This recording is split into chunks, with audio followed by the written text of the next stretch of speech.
5 ലക്ഷം രൂപ സർക്കാരിൽ നിന്നും മുൻകൂർ വാങ്ങിയാണ് രാജ്ഭവൻ സത്യപ്രതിജ്ഞാ ചടങ്ങ് നടത്തിയത്.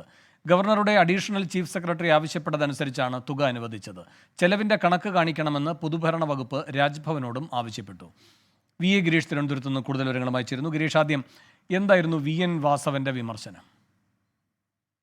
വേണു, സർക്കാരും അതോടൊപ്പം തന്നെ ഗവർണറുമായിട്ടുള്ള പോര് അവസാനിക്കുന്നില്ല എന്നതിന്റെ സൂചനയാണ് മന്ത്രി വി എൻ വാസവന്റെ വാക്കുകൾ നൽകുന്നത്. കഴിഞ്ഞ ദിവസം സത്യപ്രതിജ്ഞാ ചടങ്ങിലുണ്ടായ അസ്വാരസ്യങ്ങൾ ഈ തർക്കത്തെ വീണ്ടും രൂക്ഷമാക്കുന്നു എന്ന് വേണം മനസ്സിലാക്കാൻ. കാരണം ഈ സത്യപ്രതിജ്ഞാ ചടങ്ങിൽ 6 മിനിറ്റോളം മുഖ്യമന്ത്രിയും ഗവർണറും അടുത്തടുത്ത കസേരകൾ ഉണ്ടായിരുന്നിട്ടും പരസ്പരം മുഖത്ത് നോക്കുന്നതിനോ അഭിവാദ്യം ചെയ്യുന്നതിനോ തയ്യാറായില്ല എന്ന് മാത്രമല്ല, ചടങ്ങ് കഴിഞ്ഞയുടൻ ഗവർണർ വേദി വിടുകയും അതോടൊപ്പം തന്നെ മുഖ്യമന്ത്രിയും മന്ത്രിമാരും ഈ ചായ സൽക്കാരത്തിൽ പങ്കെടുക്കാതെ രാജ്ഭവൻ വിടുകയും ചെയ്യുന്ന ഒരു സാഹചര്യം ഉണ്ടാകുന്നു.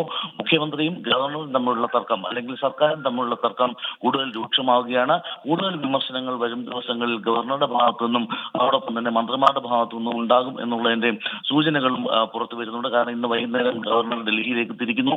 അതിനു മുമ്പ് അദ്ദേഹം മാധ്യമങ്ങളെ കണ്ടേക്കും. വി എ ഗിരീഷാണ് തിരുവനന്തപുരത്ത് നിന്ന് വിശദാംശങ്ങൾ നൽകി. 24 അഞ്ചിന്റെ വജ്രത്തിളക്കം.